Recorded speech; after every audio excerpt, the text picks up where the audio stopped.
People always ask whether you can visit the Grand Canyon South Rim as a day trip from Las Vegas, so we hit the road to find out.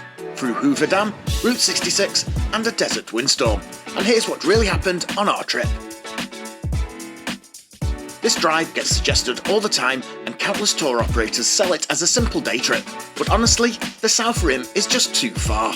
If you want to actually experience the canyon, not just sprint to a viewpoint and dive back into the car, you're going to want to spend at least one night here. So in this video, we'll show you exactly what the drive from Las Vegas to the South Rim is really like, how long it takes, where you can stop and what the conditions can be like, and why doing this both ways in a single day might not be the best idea. We left Las Vegas at midday, aiming to reach the canyon before sunset. Easy on paper, but the weather had other plans. And honestly, if you were thinking of doing this in a day, you'd need to be on the road before sunrise, and early starts are not something we specialise in when we're in Las Vegas. Huge dust devils were blowing across the desert, 60 to 70 mile-an-hour gusts hammered the car, and the sky looked like something out of an apocalypse film. Typical Vegas, dramatic even on the way out. About 45 minutes into the drive, we reached Hoover Dam, the big, obvious stop along this route. We spent around an hour exploring the viewpoint before getting back on the road.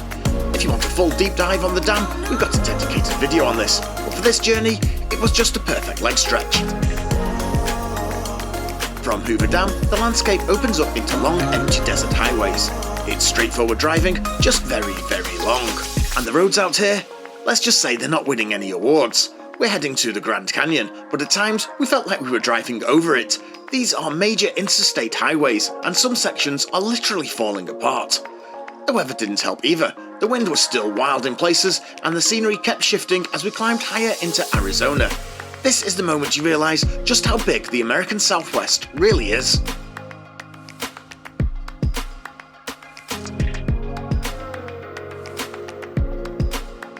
There really isn't much to see along this stretch of the I-40. It cuts straight through some pretty desolate landscapes. We made a quick stop at Seligman, one of the classic Route 66 towns. If you're into Americana or road trip vibes, it's brilliant. Old signs, vintage cars, and that slightly eccentric Route 66 charm. Some say this is the real Radiator Springs, and it's true, this section of the I-40 inspired Disney's Cars. The interstate simply bypassed most of these towns, leaving them frozen in time. We didn't stay long, but even 5 minutes here gives the drive that proper, movie-set American road trip feeling. After Seligman, it's a steady climb towards the South Rim. The desert slowly gives way to forest, but it's still hard to believe you are about to arrive at a 10-mile-wide scar in the Earth's crust. By now, the light was disappearing fast, and we were getting nervous about the sunset. The Grand Canyon is not the sort of place you want to arrive at in the dark. Plus, there is not that much to see once the canyon is plunged into darkness.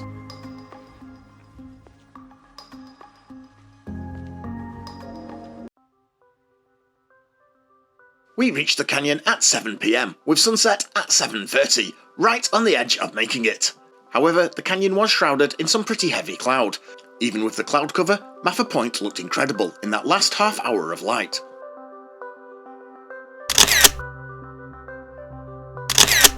Not the most dramatic sunset in the world, but honestly, seeing the canyon at golden hour is pretty special, whatever the weather, and we knew we'd have a few more chances to see it in full colour.